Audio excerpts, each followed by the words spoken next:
마가복음 1장 14절 15절 말씀입니다. 네, 우리 이 말씀 함께 읽도록 하겠습니다. 시작. 요한이 잡힌 후 예수께서 갈릴리에 오셔서 하나님의 복음을 전파하여 이르시되 때가 찼고 하나님의 나라가 가까이 왔으니 회개하고 복음을 믿으라 하시더라. 아멘. 예, 여러분 오늘 부활절인데 부활절 은혜 가운데 잘 지내고 또 예배하고 계신가요? 세계 여러 종교와 우리 기독교의 큰 차이 중에 하나가 바로 이 부활입니다. 다른 종교에는 그 종교 안에 어떤 성자나 추앙받는 인물이 죽었다가 살아났다라는 그런 경우가 단 한 번도 없습니다. 근데 우리 기독교 안에서만 이 부활의 신앙이 있고 그 신앙 속에서 우리가 이 영생을 누리고 있습니다. 또 다른 여러 종교와 또 이 기독교의 차이점 중에 또 한 가지가 있는데 그것이 뭐냐면은 다른 종교는 충고나 조언을 하면서 인간을 신에게 가까이 가도록 만듭니다. 어떤 존경받는 모델을 선택해서 이 사람처럼 열심히 우리가 믿는 그 신을 섬기면 우리는 그 신 곁으로 가까이 갈 수 있다라고, 그래서 우리가 구원을 획득할 수 있다라고 그렇게 가르칩니다. 예를 들어서 이슬람에는 살라만이라는 아주 대중적인 큰 영웅이 있습니다. 이 살라만이라는 사람은 예전에 십자군 원정 때 그 유럽에서 십자군 원정군이 내려와서 예루살렘을 이제 탈환하고 그 뒤에 그쪽을 점령을 했는데 이 살라만이 갑자기 나오더니 이슬람 군대를 이끌고 다시 그 예루살렘을 탈환하고 사자왕 리처드라는 그 대단한 또 그 장수를 무찔렀던 그런 영웅이, 이슬람 영웅이 이 살라딘이라는 이 사람입니다. 이 살라딘은 그렇게 전투만 잘한 것이 아니라 그 사람은 이유 없이 사람들을 죽이는 것도 금지시켰고 물건을 서로가 빼앗지 못하도록 또 그렇게 약탈이나 이런 것들 못하도록 그렇게 만들었습니다.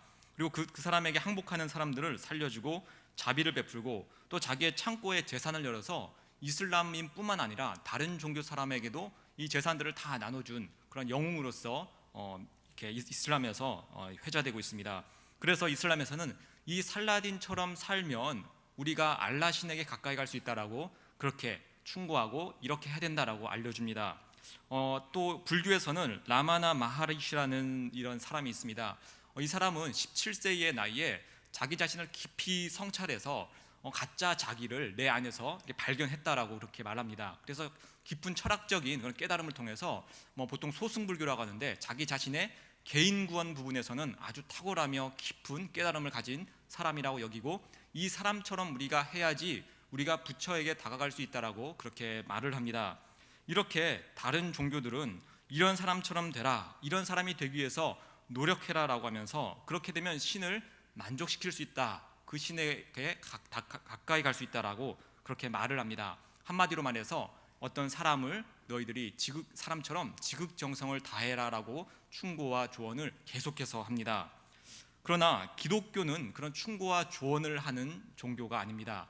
기독교는 단지 소식을 전할 뿐입니다. 어떤 소식일까요? 오늘 본문에서도 잘 나와 있듯이 우리가 너무나 잘 알고 있습니다. 회개하고 복음을 믿으라. 이게 바로 우리 기독교에서, 성경에서, 그리고 이 세상의 유일한 하나님께서 우리에게 알려주신 기쁜 소식입니다. 이 두 가지, 회개와 복음, 이 두 가지를 말하는데 어떻게 보면 충고나 조언처럼 보입니다. 회개를 해라, 복음을 믿어라. 그런데 여러분 잘 생각해 보면 이 안에는 충고나 조언이 전혀 들어있지 않습니다. 여러분 충고나 조언이라는 것은 상대방이 가능할 때에 그것을 하는 것입니다.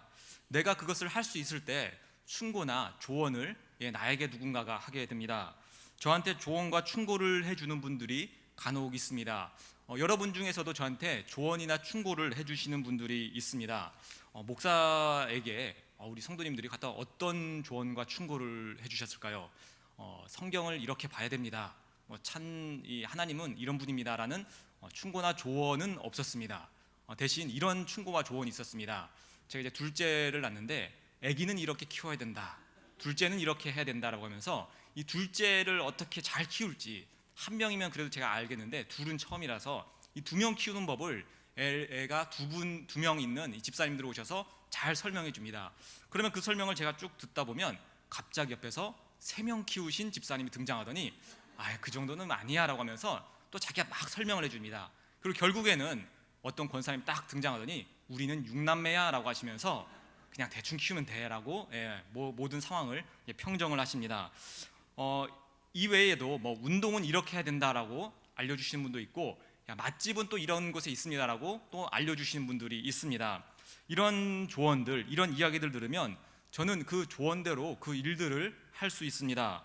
노력을 하든 시도를 하든 할 수 있는 일이기 때문에 그 조언을 저에게 해주신 것이고, 저도 그 조언을 듣고 뭐 그런 일들을 시도하거나 해보려고 노력을 할 것입니다. 근데 여러분 한번 잘 생각해 보시기 바랍니다. 만약에 여러분이 저에게 이런 조언을 했습니다. 저한테, 우리 여기 계신 뭐 장로님 중에 뭐 이건희 장로님이 저한테 이런 충고와 조언했습니다. 목사님, 좀 잘생겨지십시오. 그럼 여러분, 이것은 조언과 충고라고 할 수가 있을까요? 이것은 조언과 충고가 아닙니다. 왜냐하면 이 일은 제가 노력하거나 제가 무엇을 시도해서 이룰 수 있는 일이 아니기 때문입니다. 물론 저는 제 자신에 대해서 만족하고 있습니다. 뭐 죄송한 얘기지만 전 지금까지 그렇게 여겼는데 어느 날 제 아내가 이런 저의 착각을 깨는 얘기를 하더라고요. 저는 내 자신에게 이렇게 만족하면서 내 아내는 나의 외모에 반해서 결혼을 했다라고 여겼습니다. 그래서 당신 나한테 얼굴에 잘생겨서 결혼했지라고 물어보니까 좀 속된 말로 미쳤어? 라고 이렇게 말하면서 그렇게 얘기를 하더라고요. 나름 충격이었습니다. 지금까지는 내가 잘생긴 줄 알았는데. 그래서 물어봤습니다. 그럼 왜 나랑 결혼했어? 라고 물어보니까 하도 쫓아다녀서 불쌍해서 결혼을 했다라고 말을 하더라고요. 이렇게 우리 외모를 보고 잘생겨져라 이런 조언이나 충고는 뭐 하지도 않고 이것을 받아들이지도 않습니다. 그 외에도 슈퍼맨처럼 되라, 뭐 하늘도 날아다니고 뭐 무거운 것도 그냥 번쩍번쩍 들어라, 이런 것도 우리는 서로 조언이나 충고를 하지 않습니다.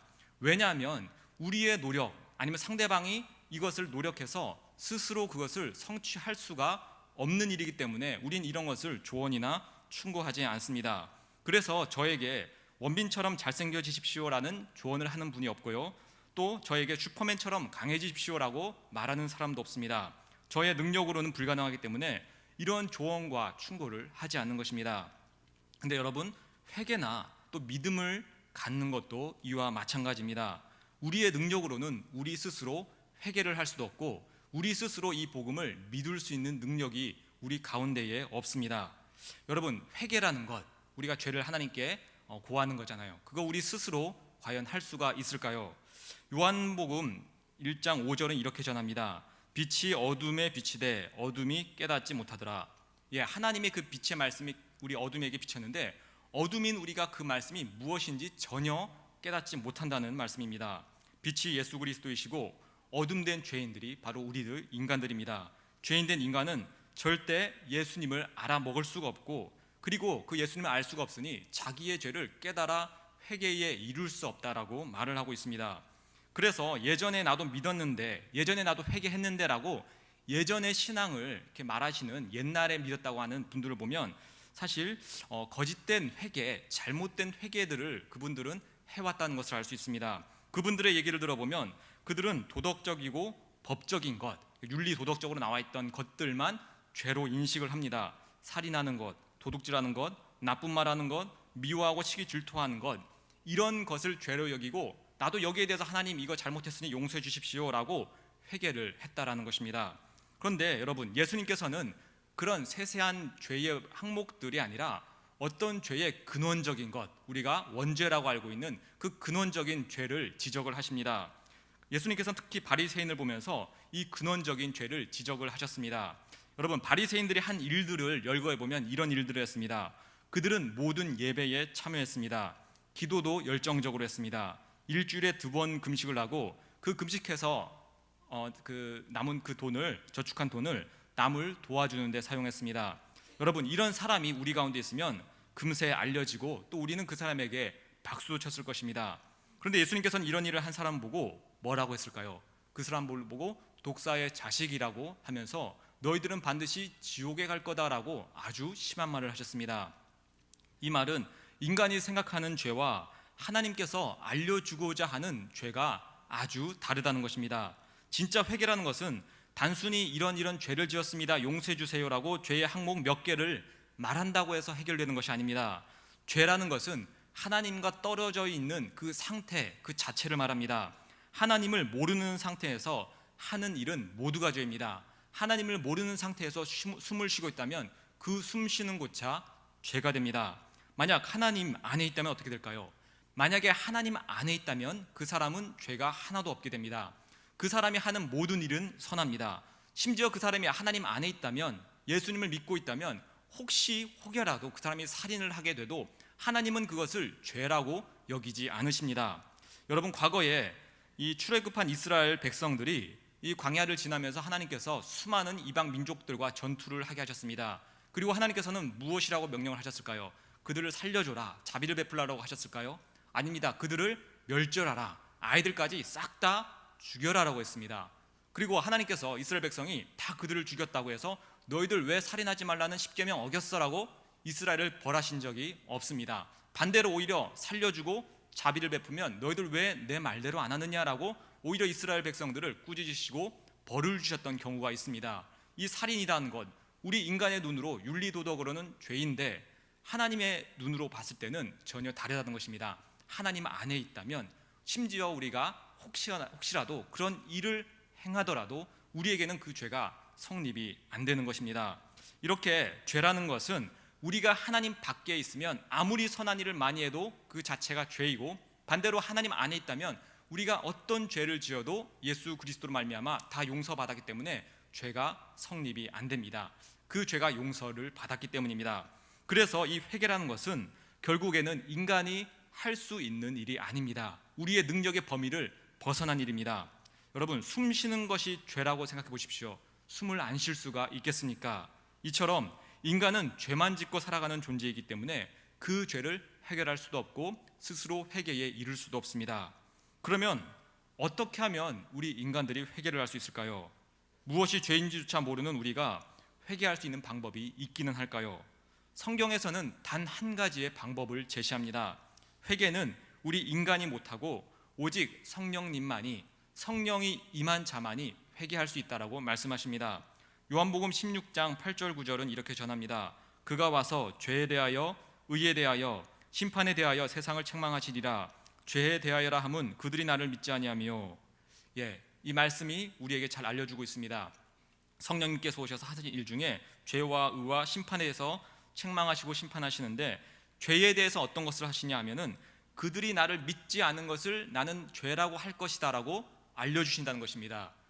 성령님께서 오셔서 우리 성도에게 특별히 죄에 대해서 예수 그리스도를 믿지 않는 것 자체가, 하나님 품 밖에 있는 상태가 바로 죄이구나 라고 깨닫게 하시고 알게 해주십니다. 반대로 예수님을 믿으면 그 자체가 의롭구나, 예수님을 믿는 믿음만 있으면 우리는 의로운 자이구나를 알게 하시고 그것을 깨닫게 해주십니다. 그래서 예수님을 믿는 것 그 자체가 회개입니다. 믿음이 회개라는 것입니다. 그래서 이 회개라는 것은 내가 할 수 없다는 것입니다. 조언이나 충고를 한다고 해서 누군가가 회개를 하는 것이 아니라 성령님이 임한 사람만, 복음을 깨닫고 예수님이 누군지 알아진 사람만 회개를 할 수 있습니다. 믿음도 마찬가지입니다. 믿는 것도 우리는 우리 스스로 할 수가 없습니다. 세상 사람들이 흔히 말하는 믿는다라는 표현이 있습니다. 우리 권사님들 많이 들어보셨을 것입니다. 오빠 믿지? 언제 들어보셨나요? 결혼 전에 우리 장로님 또 집사님으로부터 오빠 믿지라는 말을 많이 들어보셨을 것입니다. 그리고 믿음을 가지고 결혼을 합니다. 손에 물 하나 안 묻히게 해줄게. 그리고 시간이 지나면 새빨간 거짓말이었다는 것을 깨달았을 때는 이미 늦었죠. 여러분, 이런 믿는, 나 믿지? 이런 말을 믿음이라고 하지 않습니다. 왜냐하면 실현 불가능하기 때문에 이걸 보고 믿음이 아니라 허풍이라고 합니다. 물론 이런 허풍에 많은 여성들이 속아 넘어가기 때문에 아직 결혼하지 못한 남자 청년들이 많이 사용해야 되는데 이 자리에는 없는 게 조금 안타깝습니다. 그러면 성경에서 말하는 이 믿음이라는 것은 무엇일까요? 세상에서 말하는 믿는다, 나를 좀 믿어봐, 나를 믿고 한번 결혼해보자, 이런 믿음이 아닌 성경에서는 과연 무엇을 믿음이라고 말을 할까요? 복음은 이렇게 말합니다. 우리 스스로 하나님 앞에 나아갈 길을 우리가 준비할 필요가 없다. 그리고 우리가 준비할 수도 없다. 그렇기 때문에 이 일은 예수님이, 하나님이 준비해 주셔야 한다. 이것이 바로 성경에서 하는 복음이며 우리가 믿는다라고 말하는 그 믿음의 핵심입니다. 우리에게는 준비할 능력이 없으니 예수님이 획득해 놓은 그 길, 예수님이 준비해 놓으신 그 길을 가는 것, 그것을 우리가 받아들이는 것, 이것을 믿음이라고 합니다. 이것을 우리가 누릴 때에, 그것을 깨달을 때에 그것을 성경은 믿음이라고 합니다. 여러분, 잠자는 숲속의 공주 이야기 아실 것입니다. 어떤 성 전체에 마법이 걸려서 그 성에 있는 많은 사람들이 잠을 자게 됩니다. 그리고 그 성에 있는 가장 높은 탑에 어떤 공주가 있는데 그 공주도 마법에 걸려서 잠을 자게 됩니다. 이 소식을 들은 이웃나라의 왕자가 온갖 난관을 해치고 그 성으로 올라가 그 공주에게 키스를 하고 그 공주가 잠에서 깨어난다는 이야기가 이 잠자는 숲속의 공주라는 이야기입니다.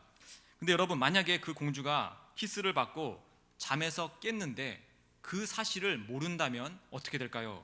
여전히 자기는 침대 위에 누워있기 때문에 잠을 자는 상태라고 알고 있다면 어떻게 될까요? 수많은 일을 할 수 있는데 하지 못할 것입니다. 당장에 일어나서 맛있는 음식도 먹고 싶고 운동도 하고 내가 가고 싶은 곳을 마음대로 갈 수 있음에도 불구하고 아직도 나는 잠을 자고 있다라고 스스로 착각해서 그렇게 알고 있어서 그 일들을 하지 못할 겁니다. 그러면 여러분, 이렇게 자기는 여전히 자고 있다라고 착각하는 이미 키스를 받은 그 공주에게 우리는 어떻게 할 수 있을까요? 제가 만약에 그 왕자라면 아마 전령을 보낼 것입니다. 전령에게 시켜서 당신 지금 왕자의 키스를 받고 잠에서 깨어난 사람이 맞습니다라고 알려줄 것입니다. 그리고 이제 나쁜 마음에서 풀려났으니 이제부터 당신이 하고 싶었던 그 많은 일들을 자유롭게 기쁘게 하십시오라고 이 전령을 통해서 알려주는 그 일들을 할 것입니다. 그런데 여러분, 그 전령이 이 소식을 전하는 것이 아니라 당신은 지금 깨어났습니다. 왕자가 이미 당신에게 키스했습니다. 당신은 자유이며 이제 누리시고 즐기시고 행복하십시오. 이 소식을 전하는 것이 아니라 충고나 조언을 했다면 어떻게 될까요? 이런 것입니다. 공주님, 당신이 지금 깨어나기 위해서는 눈을 크게 떠야 됩니다. 공주님, 당신이 지금 깨어나기 위해서는 침대를 깨끗이 정리해 놓아야 합니다. 세수를 해야 합니다. 머리를 단정해야 합니다. 이렇게 말한다면 이것은 제대로 된 전령의 역할이 아닙니다. 공주에게 가서 이미 당신은 깨어 있으니 행복하게 살라는 그 소식만을 전해주면 되는데 충고와 무엇을 해야 한다는 조언만은 가득 안겨줘서 오히려 침대에 누워있는 이 공주는 야, 그럴 거면 차라리 여기서 잠이나 잘래라고 하면서 그 모든 것들을 포기할지도 모릅니다. 그런데 여기서 한 가지 더 큰 문제가 생길 수도 있습니다. 그 전령이 와서 이렇게 얘기를 했는데 공주가 그 사실을 믿지 않는다면 또 어떻게 될까요? 더 큰 문제가 됩니다. 여전히 나는 어제와 마찬가지로 침대 위에 누워있고 어제랑 마찬가지로 지금도 여전히 나는 졸린 것 같고, 그래서 전령이 아무리 얘기해도 아니야, 나는 여전히 잠을 자고 있어라고 그렇게 여긴다면, 그 전령의 말을 받아들이지 못한다면 그 사람은 아마 평생도록 그 왕자가 키스했던 그 좋은 소식을 누리지 못할 것입니다. 우리의 신앙 생활의 과정, 또 우리가 전도하는 이 전도의 과정을 한번 이렇게 빗대어서 예를 들어본 것입니다. 처음 믿었을 때 내가 정말 용서를 받았나? 내가 정말 의인인가? 하나님이 내 아버지가 맞는가? 마치 공주가 내가 정말 일어나 있는가? 내가 정말 구원받았는가? 그런 의문을 우리가 가질 수 있습니다. 아무리 보아도 예전의 나랑 믿음을 가진 지금의 모습이랑 별로 달라진 것이 없으니 나는 아직 구원받지 않은 것인가? 이런 착각을 할 수가 있다는 것입니다. 그래서 나는 민가하며 미지근한 신앙의 상태로 지낼 수도 있습니다. 이렇게 살다가 또 교회에 나오지 않는 사람들도 상당히 많이 있습니다. 여러분, 깨어있는 사람은 다를 것입니다. 깨어있는 사람은 이제 벌떡 일어나서 먹고 싶은 것, 하고 싶은 것, 누리고 싶은 것을 마음대로 할 수 있습니다. 여러분, 우리는 이러한 부분에 있어서 믿음으로, 복음으로 깨어있는 사람들입니다. 깨어있는 사람은 깨어나는 있는 사람만이 할 수 있는 일들이 있습니다. 벌떡 일어나 먼저는 우리 스스로 기쁨과 자유를 풍성히 누려야 합니다. 그러나 내가 깨어있는지 아닌지를 몰라서 여전히 침대 위에 누워있다면 그 사람은 즐겁지 않을 것입니다. 어중간한 믿음을 가지고 그냥 침대 위에 누운 상태로 깨어있는 사람이 일을 하려고 하면 더 힘들고 괴로울 것입니다. 침대 위에서 어떻게 뛰놀며 어떻게 그 맛있는 것들을 먹을 수 있겠습니까? 깨어났다면 이제 벌떡 일어나서 우리가 하고 싶은 해야 되는 일들을 해야 됩니다. 깨었으니 걸어다니고 뛰어다닐 수 있다고 내 스스로 확인하고 또 전하고 그 일들을 우리 안에서 해야 한다는 것입니다. 이렇게 믿음이 연약한 사람으로 인해서 전령의 역할은 아주 중요합니다. 전도자인 우리의 역할이 아주 중요하다는 것입니다. 우리는 전달을 할 때 먼저 나도 과거의 죄인이었음을, 나도 예전에는 잠을 자고 있었던 사람이었음을 다른 이들에게 알려주어야 합니다. 그리고 예수 그리스도 말미암아 지금 이렇게 자유롭게 나는 왔다 갔다 할 수 있다고, 정말 그 죄의 짐이 나에게서 풀려났다고 우리는 그 소식을 알려줘야 합니다. 왕의 메시지를 내가 직접 체험함으로 삶으로써 보여주는 것이고, 자유함을 누리는 것을 그 삶으로 보여주면서 얼마나 기쁜지를 우리가 먼저 알려주고 보여줘야 된다는 말입니다. 여러분, 어떤 삶이 자유함과 기쁨이 넘치는 삶일까요? 우리가 무엇을 보여줘야 할까요? 우리가 이미 용서받은 자, 잠에서 깨어난 자로서 누리는 그 즐거움은 무엇일까요? 우리의 신앙생활 전체라고 할 수 있습니다. 예배하고 기도하고 헌금하고 봉사하고 사역하는 모든 부분이 바로 이렇게 자유롭게 걷고 뛰는 모습이라고 할 수 있습니다. 내가 예수 그리스도의 피의 가치, 죄 용서의 가치를 가볍게 여긴다면 아까 말한 것들은 자유가 아니라 의무와 부담이 됩니다. 내가 헌금하는 것이 아까 말한 것들이 부담이 되면 아까울 수도 있습니다. 내가 예수 그리스도의 가치를 절대적으로 생각한다면 반대로 내 모든 것을 다 드려도 아깝지가 않을 것입니다. 예를 들어서 헌금을 드리는 자세 두 가지가 있습니다. 의무로서 드린 경우가 있습니다. 드리라고 하니까 성경에 나와 있으니까 하면서 그냥 의무로서 드리는 사람들이 있을 수도 있습니다. 내가 구원받았는지, 예수님은 누구신지, 나의 지금의 신분은 무엇인지 그런 것이 궁금한 것이 아니라 내가 할 것을 다 하면 하나님이 나를 알아주겠지, 하라고 하니까 그런 충고들을 들었으니까 그 충고대로 하면 하나님이 나를 잘 해주겠지라고 스스로 착각하는 것입니다. 거의 모든 종교에서는 이렇게 내가 열심히 섬기면 나의 이 섬김의 신이 감동해서 복을 주겠지라는 기복신앙적인 모습을 보여줍니다. 그런 형식적인 모습이 우리 신앙에 있다면 우리의 신앙생활은 맨날 힘이 들고, 그리고 내가 드린 것이 아깝고, 그런 것들은 하나님께서도 받지 않습니다. 반대로 자유함과 기쁨으로 드리는 경우가 있습니다. 내가 구원받았음을 깨닫고 그것을 알았기 때문에 이것이 너무 기뻐서 주님께 모든 것을 다 드리는 것입니다. 아깝지 않냐는 유혹이 올 때마다 구원받은 나의 영혼의 그 가치를 생각하면 그것들은 전혀 아깝지가 않습니다. 그래서 여러분, 혹시 헌금을 비롯해서 예배, 기도, 사역이 부담으로 다가온 분이 있다면 다시금 자기 자신을 정비를 해야 합니다. 복음을 좋은 소식으로 받아들이는 것이 아니라 구원받기 위한 충고나 조언으로, 의무와 부담으로 받아들일 수도 있기 때문입니다. 이렇게 해야만 하나님이 좋아할 거야 라고 여기기 때문입니다. 하나님이 좋아할 것은 내가 채우려다 보니 그것은 할 수도 없는 일이고 또 우리가 그것을 하지도 못합니다. 죄인된 인간으로서는 절대 하나님을 기쁘게 할 방법이 없습니다. 복음이 무엇을 해야 한다는 부담이 되어버릴 때 그것을 성경은 율법이라고 말합니다. 그리고 율법으로는 그 누구도 하나님께 인정받지 못하고 오직 심판만 있다라고 전합니다. 그러나 반대로 복음은 이렇게 전합니다. 하나님께서는 예수 그리스도를 단지 믿기만 했다는 그 이유 하나만으로 당신을 지금 사랑하는 중이다라고 이것을 전합니다. 오직 예수님만으로 우리가 하나님의 사랑을 받는 것입니다. 하나님이 좋아하시고 기뻐하시고 우리를 사랑하시는 그 예수님이, 사랑하신 예수님이 우리 안에 있기 때문에 우리 역시 하나님의 사랑을 받는 것입니다. 하나님께서는 예수님과 우리를 똑같이 대하시는 것입니다. 그러면 이것이 다 된 것입니다. 여러분은 하나님의 사랑을 받기에 충분한 존재가 되었습니다. 복음은 이것을 우리에게 알려주고 이것을 누리고 받아들여라고 말을 합니다. 로마서 8장 32절은 이렇게 전합니다. 자기 아들을 아끼지 아니하시고 우리 모든 사람을 위하여 내주시니가 어찌 그 아들과 함께 모든 것을 우리에게 주시지 않겠느냐. 여러분은 하나님의 아들과 맞바꿔진 존재입니다. 온 천하 만물의 모든 것도 하나님 아들 예수님보다 귀하지 않습니다. 말씀 한 번으로 창조되는 창조물이 창조주보다 귀할 수가 없습니다. 온 천하 만물보다 비교 불가능할 정도로 위대한 분과 여러분이 맞바꾸어졌다는 것입니다. 여러분, 우리 요새 북한의 그 핵미사일 때문에 여러 가지 걱정도 하고 근심도 합니다. 북한에 있는 그 미사일 몇 개로 인해서 온 세계가 많은 그런 고민도 하고 또 이 나라를 주목을 하고 있습니다. 근데 여러분, 이 태풍이라는 것이 있는데 태풍은 원자폭탄 1만 개의 위력을 가지고 있다고 합니다. 북한의 그 수십 개의 될까 말까 하는 그 미사일보다 그거의 몇만 배나 그 강한 것이 이 태풍인데 그 태풍의 위력이 이렇게 대단합니다. 또 태양은 수소폭탄 수천만 개의 위력을 갖고 있다고 합니다. 그 위력이 단지 그 태양 겉표면에 있는 그 불꽃들 안에서만 일어난다고 하고 그 태양 내부에는 더 엄청난 에너지가 숨어 있다고 합니다. 근데 여러분 한번 생각해 보시기 바랍니다. 방금 말한 그 엄청난 태풍의 힘이, 그 엄청난 태양의 힘이 어떤 한 사람 안에 들어온다면 어떤 일이 일어날까요? 그 능력을 가진 사람이 이제부터 여러분을 사랑해서 내가 끝까지 당신을 보호하고 지킬 것이다 라고 말한다면 우리는 과연 어떨까요? 영화 같은 이야기이지만 정말 우리 마음이 든든할 것입니다. 두려울 것도 없을 것입니다. 그런데 예수 그리스도는 태풍이나 태양 정도를 말씀으로 간단하게 창조하시고 없애실 수 있는 무한한 능력의 창조주이십니다. 그 창조주가 인간의 몸으로 오셔서 우리를 위해 죽으시고 사랑하시고 끝까지 우리와 함께 하신다라고 말씀을 하셨습니다.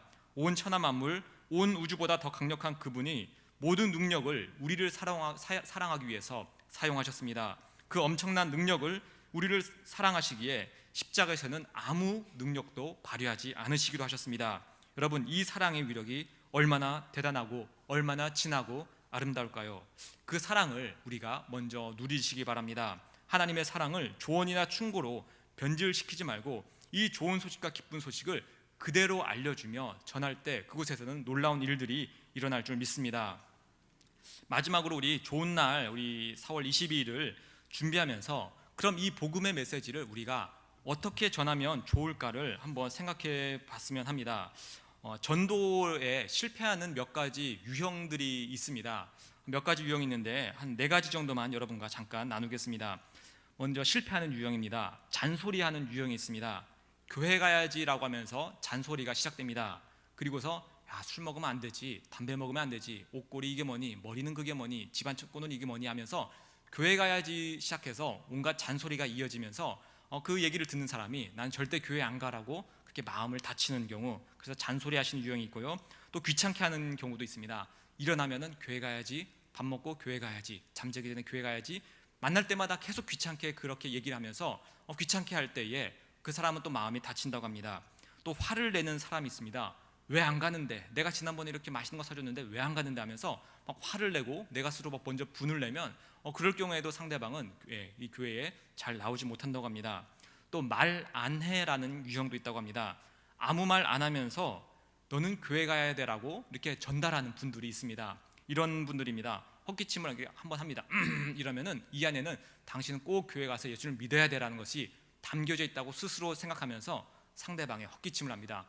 하면서 아들에게 한번 하면 너는 교회 가야 되라는 메시지를 나는 전했는데 아들 입장에서는 그냥 아버지가 헛기침한 것 뿐이라는 것이죠.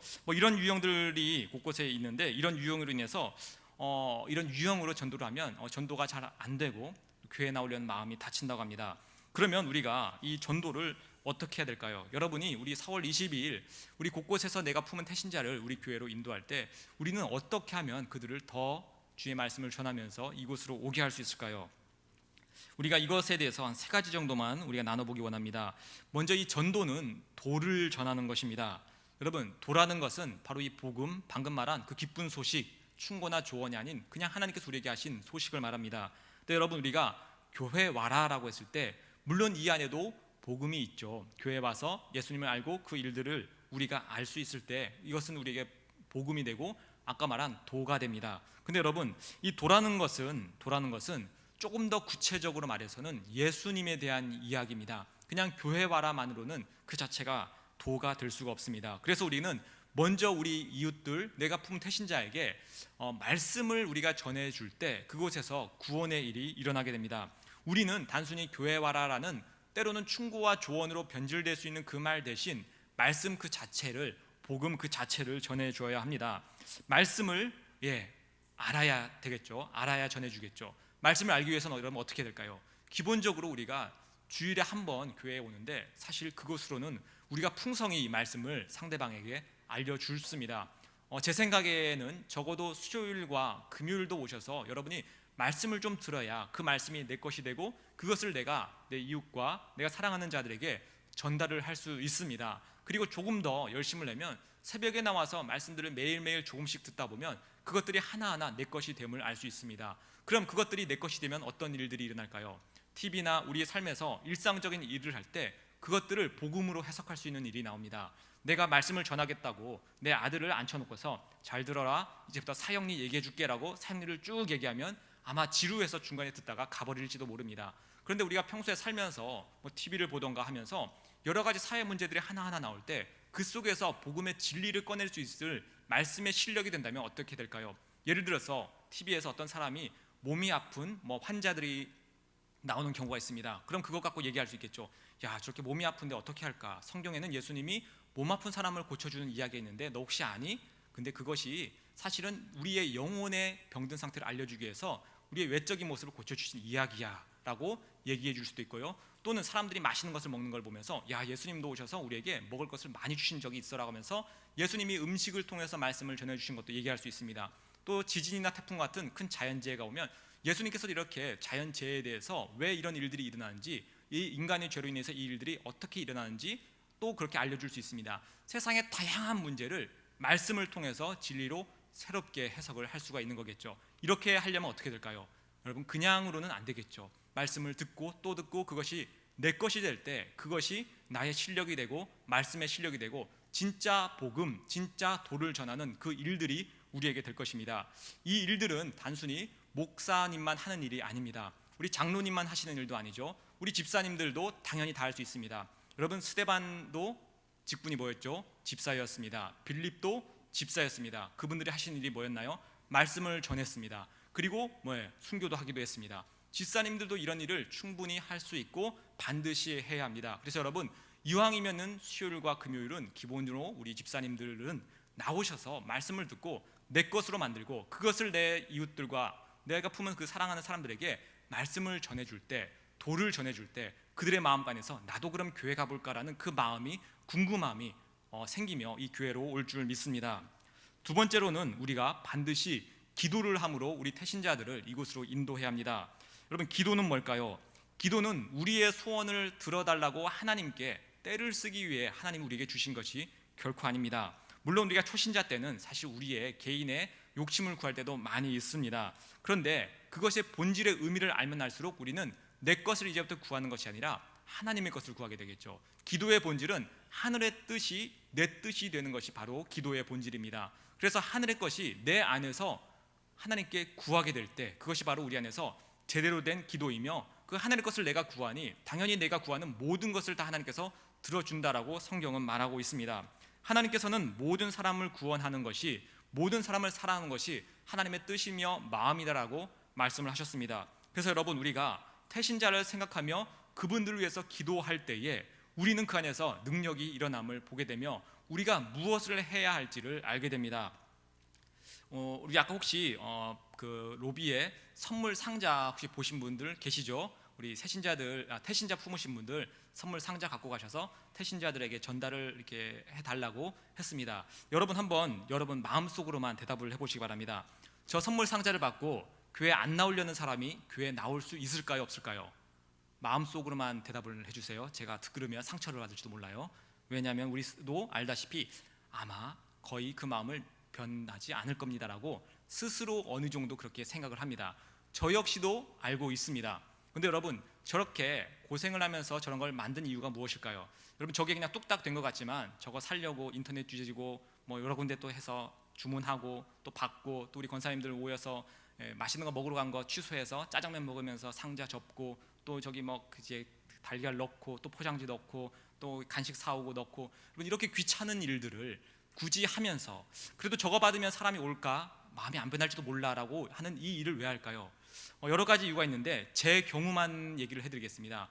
저는 이제 이 도일교회 부목사로 여러 가지 일들을 또 앞장서서 또 담임 목사님 뜻에 손발이 되어서 해야 되는데, 어떻게 하면 이 4월 20일을 잘 준비할까를 기도하다 보니, 하나님 어떻게 해야 됩니까? 라고 기도하다 보니 하나님께서 주시는 지혜 중에 하나가 이런 것이 있습니다. 사람의 마음은 우리가 변화시킬 수 없죠. 그런데 기도하다 보니 만약에 이 작은 선물을 준비해서 많은 노력이 들지만 그 사람이 만약에 1%라도 마음이 열린다면 어떻게 될까? 그래서 49% 나는 안 와라고 하는 사람이 한 명이 있는데 그 사람 마음이 이 선물 상자 때문에 1%가 변해서 50%가 됐습니다. 갈까 말까 하는 사람이 생기면 어떻게 될까? 그 작은 변화를 위해서 이 작은 일이라도 한번 하면 어떻게 될까?